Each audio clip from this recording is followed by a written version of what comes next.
আল্লাহ পাক রব্বুল আলামিন কোরআনে কারীমের মধ্যে বলেন, ওয়া মা খালাকতুল জিন্না ওয়াল ইনসা ইল্লা লিয়াবুদুন। আল্লাহ পাক রব্বুল আলামিন দুনিয়ার জমিনের মধ্যে জিন্নাত আর ইনসানদের সৃষ্টি করেছেন রব্বুল আলামিনের ইবাদত করার জন্য। আল্লাহ পাক রব্বুল আলামিন দুনিয়ার জমিনের মধ্যে 18,000 মখলুকাতের সৃষ্টি করেছেন।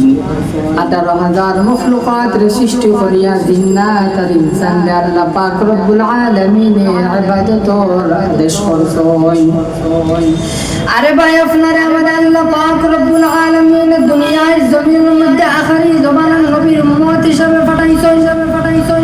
বড় খুশকিসমতি, অনেক নবী হলে নবুয়তি পাওয়ার পরেও আল্লাহ পাক রব্বুল আলামিনের কাছে দরখাস্ত করেছেন, হে আল্লাহ, তুমি খালি আমারে এই জমানার নবী না দিয়া যদি আখেরি জমানার নবীর উম্মত হিসেবে দুনিয়ার জমিনের মধ্যে পাঠাইতাই তাহলে তো ভালো আসলো। আখেরি জমানার নবীর উম্মত আল্লাহ পাক রব্বুল আলামিন তখন দাম আর তখন মর্যাদা বাড়াইয়া দিছেন যে অনেক নবী হলতনেও আখেরি জমানার নবীর উম্মতের বেশি দাম আল্লাহ পাক রব্বুল আলামিন দান করছেন। আপনার আমার আল্লাহ পাক রব্বুল আলামিন আখেরি জমানার নবীর উম্মত হিসেবে দুনিয়ার জমিনের মধ্যে পাঠাইছেন। তাও শেষ নয় রে ভাই, আশরাফুল মখলুকাত, বড় শ্রেষ্ঠ মখলুকাত হিসেবে পাঠাইছেন আল্লাহ পাক রব্বুল আলামিন। আর আপনারে আমারে কইছেন দে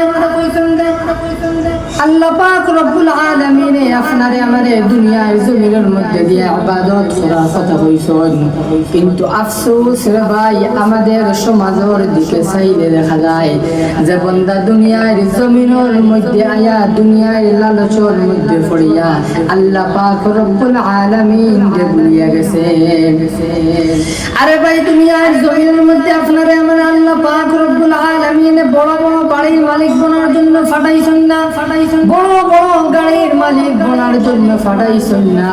আপনারে আমারে পাঠাইছেন শুধু রব্বুল আলামিনের প্রশংসা আর ইবাদতের জন্য পাঠাইছেন।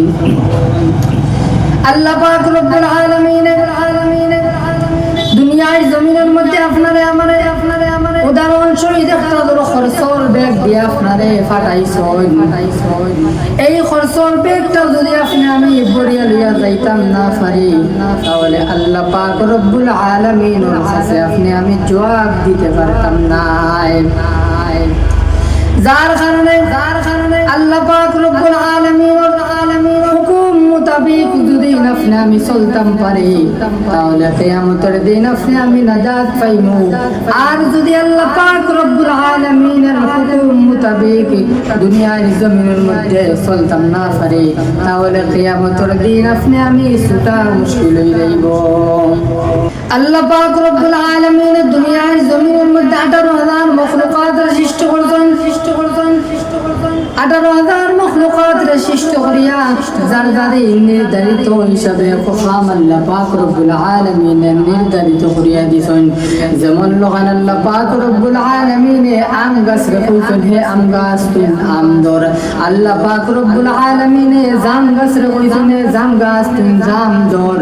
আর ভাই কিয়ামত রাখছেন তো আম গাছে আম ধরবে আর জাম গাছে জাম ধরবে। কারণ তাহলে আল্লাহ পাক রব্বুল আলামিনের অর্ডার। আল্লাহ পাক রব্বুল আলামিন যেইভাবে কইলা কিয়ামতের আগ পর্যন্ত আম গাছে আম ধরবে আর জাম গাছে জাম ধরবে। কখনো আল্লাহ পাক রব্বুল আলামিনের হুকুমে অমান্য করবে না। কিন্তু আফসোসের ভাই, আল্লাহ পাক রব্বুল আলামিন আপনারে আমারে খুদ নিজ হাতে সৃষ্টি করেছেন বড় মায়া করিয়া। আর আপনারে আমারে সৃষ্টি করিয়া আল্লাহ পাক রব্বুল আলামিন ইবাদতের নির্দেশ দিছেন। কিন্তু আপনি আমি দুনিয়ার জমিনের মধ্যে আইয়া দুনিয়ার মায়ার মধ্যে পড়িয়া যেই আল্লাহ আপনারে আমারে সৃষ্টি করছেন আপনি আমি ওই আল্লাহরে ভুলে গিয়েছি। যার কারণে আল্লাহর হুকুম মোতাবেক যদি আপনি আমি জীবনটা না খাটাইতাম পারি আল্লাহ পাক রব্বুল আলামিনের ইবাদত যদি আপনি আমি সহিহ সালামত না করতে পারি যেলাখান আল্লাহ পাক রব্বুল আলামিনের ইবাদত করার কথা কইছেন যেলাখান আল্লাহ পাক রব্বুল আলামিন যেইভাবে যেই নিয়মে যেই তরিকা মতে ইবাদত করার কথা কইছেন এইভাবে যদি আপনি আমি ইবাদত না করতে পারি তাহলে কিয়ামতের দিন আল্লাহ পাক রব্বুল আলামিন আপনি আমারে ছাড়বা না।